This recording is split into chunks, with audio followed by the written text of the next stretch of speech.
ሃሎ አዲስ አበባ እንዴት ከረማችሁልኝ? ውድ የመሴ ሪዞርት ቤተሰቦች 12 ሚሊዮን ስደተኞች ወደ አሜሪካ በገቡባት ታሪካዊቷ የኤሊስ አይላንድ ላይ ይገኛለሁ። ኤሊስ አይላንድ በሁለቱ የአሜሪካ ስቴቶች በኒውዮርክ እና በኒው ጀርሲ መሃል የምትገኝ ዓለማችን ካስተናገደቻቸው ግዙፍ የስደተኞች ካምፕ ትልቁን ደረጃ የያዘች ደሴት ናት። የአንደኛውና የሁለተኛው ዓለም ጦርነትን ተከትሎ የተፈጠረው የፖለቲካና የኢኮኖሚ አለመረጋጋት የስደት ጅማሬን ፈጠረ። በርካቶች የተወለዱበትንና ያደጉበትን ቀዬ እየለቀቁ ለተሻለ ስራና ህይወት መሰደድን ጀመሩ። ከ1954 በኋላ የብዙዎች መዳረሻ አሜሪካ ስትሆን ዋና የስደተኞች መግቢያ በር ደግሞ ኤሊስ አይላንድ ሆነች። 12 ሚሊዮን ስደተኞች በዚች አይላንድ አልፈው አሜሪካን ገብተዋል። ይህንና የስደተኞቹን ታሪክ ለመዘከር ደግሞ የስደተኞች ፕሮሰስ ይሰጥ የነበረበትን ሰሜናዊ የህንፃ ክፍል በአሁኑ ሰዓት በሙዚየምነት እንዲያገለግል ተደርጎ ታድሶ በሚሊዮን በሚቆጠሩ ቱሪስቶች እየተጎበኘ ይገኛል። ኒውዮርክ ነኝ። ኤሊስ አይላንድን ለመጎብኘት የመግቢያ ቲኬቴን ይዤ ወደ ውስጥ እየገባሁ ነው። ተከተሉኝ። በኤሊስ አይላንድ ከ12 ሚሊዮን ስደተኞች ቀድማ በመግባት የመጀመሪያ የሆነችው ታሪካዊቷ አኒ ሙር ናት። አኒ ሙር ገና የ17 ዓመት ወጣት ሆና 2 ታናናሽ ወንድሞቿን አስከትላ ኤሊስ ደሴት የደረሰች የመጀመሪያዋ ስደተኛ ሆናለች። አኒ ሙር ባይቸግራት ባይከፋት ኖሮ ስደትን የምትመርጥ ወጣት አልነበረችም። ብትመርጥ እንኳን ኤሊስ ደሴት የደረሰችበትን ቀን አታደርገውም ነበር። ጃንዋሪ 1 ለፈረንጆቹ አዲስ ዓመት ነበር የደረሰችው። ያን ቀን ከወላጆቿና ከቤተ ዘመዶቿ ጋር ተሰባስባ የምትጫወትበትና የምትዝናናበት ቀን እንጂ ስደትን መርጣ ሀገሯን ለቃ ታናናሽ ወንድሞቿን አንጠልጥላ የምትሄድበት ቀን አልነበረም።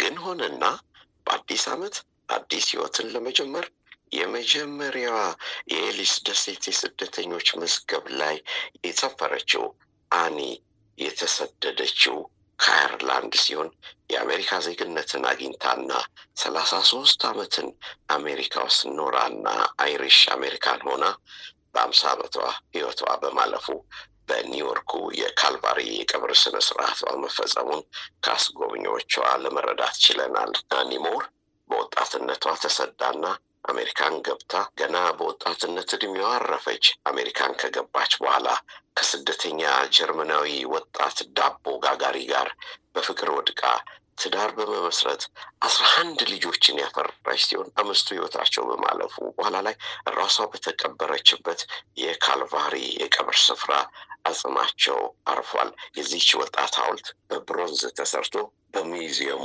ከሚጎበኙት አንዱ ሆኗል። በኤሊስ ደሴት ከሚጎበኙት መሃል ስደተኞቹ በሚገቡበት ጊዜ የሚደረግላቸው ምርመራ የሚካሄድበት ስፍራ ነው። በዚያ ስፍራ ስደተኞቹ ያጋጠማቸውን የጤና ችግር ለመመርመር ሲጠቀሙባቸው የነበሩት የሕክምና መሳሪያዎች በሙሉ አንድ ስፍራ ተሰጥቷቸው በቱሪስቶች ከሚጎበኙት መሃል ትልቁን ድርሻ ይዛል። በስደተኞች ጣቢያ ያሉ ነፍሰ ጡር እናቶች ለመውለድ ሲያመጡ የልጁን ጭንቅላት ሐኪሞቹ ለመጎተት ሲጠቀሙበት የነበረው ፎርሴፕስ መሳሪያ እዛው ይገኛል። በጉሮሮ አካባቢ የሚፈጠር የቶንሲል እብጠትን ለመቁረጫነት ሲጠቀሙበት የነበረው ቶንሲሎቶሚም ይገኛል። የጆሮ መመርመሪያ ኤርስፔኩለም፣ የአፍንጫ መመርመሪያ ናዛል፣ የልብ ማዳመጫ ስቴቶስኮፕ፣ የሳምባ ማዳመጫ ብሮንኮስኮፕ፣ የጆሮ መመርመሪያ ኤርስፔኩለም፣ ቴርሞሜትር በዚህ ስፍራ ከሚጎበኙት ግንባር ቀደምቶቹ ናቸው። እኔን የገረመኝ ግን ሁሉም ስደተኛ 12 ሚሊዮኑም ኤሊስ ደሴት ሲደርስ የጤና ምርመራ ይደረግለታል።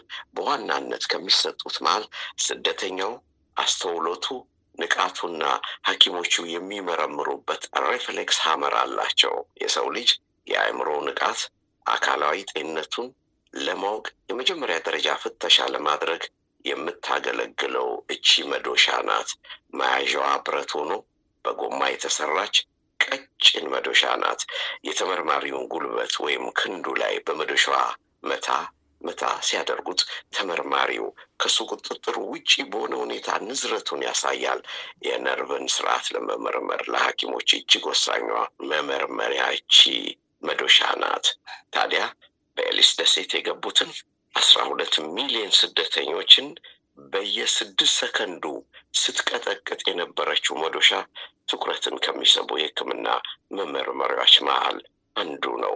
በነገራችን ላይ በወቅቱ ዶክተሮቹ ስደተኞቹን ሲያክሙባቸው የነበሩትን የሕክምና መሳሪያዎች በሙሉ በፎቶግራፍ አንስቻቸዋለሁና በብስራት ኤፍኤም ዩቲዩብ ቻናላችን ላይ እንድትመለከቱት ጋብዣቸዋለሁ። ኤሊስ የደረሱት ስደተኞች በወቅቱ ቪዛ ወይም ፓስፖርት አይጠየቁም ነበር። ጤነኛ መሆናቸውን ብቻ በቂ ነው። እንደተነገረን ከሆነ በወደቧ ከደረሱት 12 ሚሊዮን ስደተኞች ተቀባይነትን ያጡት 2% ብቻ እንደሆነ ተገልጿል። ይህም ከጤና ችግርና ከህጋዊነት ጋር በተያያዘ ሲሆን ከፊሉ ወደ ሀገራቸው የተመለሱ ሲሆን ቀሪዎቹ ደግሞ ወደ ማረሚያ ቤት እንዲወርዱ የተደረጉ ናቸው።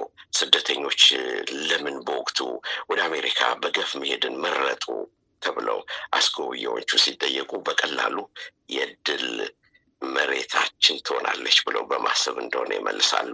ለነገሩ ስደተኞቹም የኤሊስን ደሴት የሚጠሩበት የቅጽል ስምም ይህንኑ የሚያስረዳ ነው።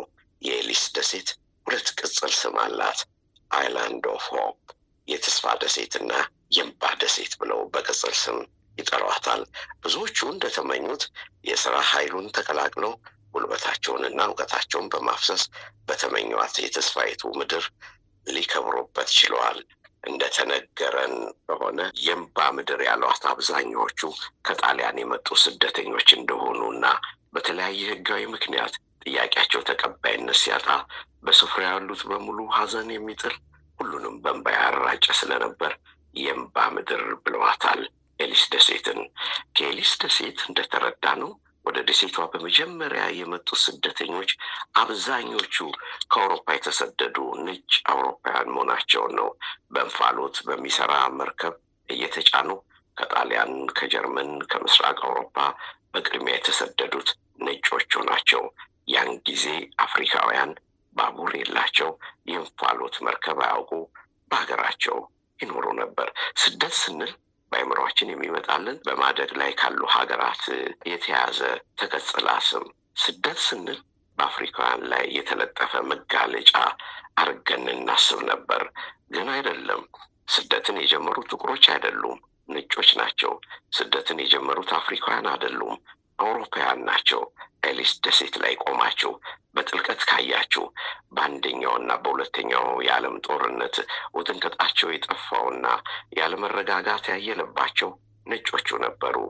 መግቢያ የፈለጉት ሰላም የተመኙት እነሱ እንደሆነ ለመረዳት ይቻላል።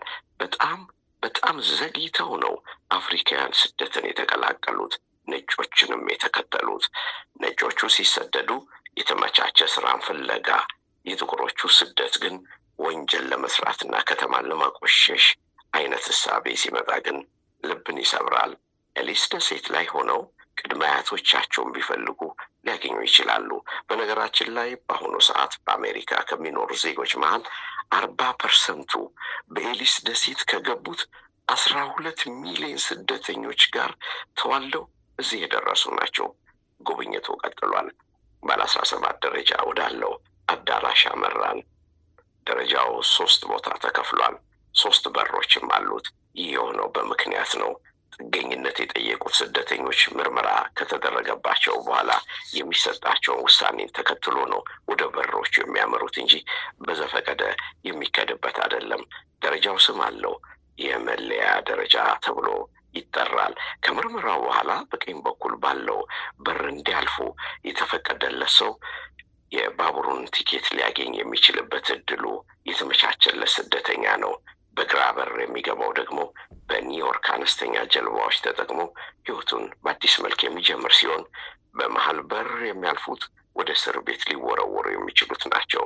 እነኛ 12 ሚሊዮን ስደተኞች ያለፉባቸውን 3 በሮች እንድታያቸው በብስራት ኤፍኤም ዩቲዩብ ቻናል ላይ አጋርቻቸዋለሁ።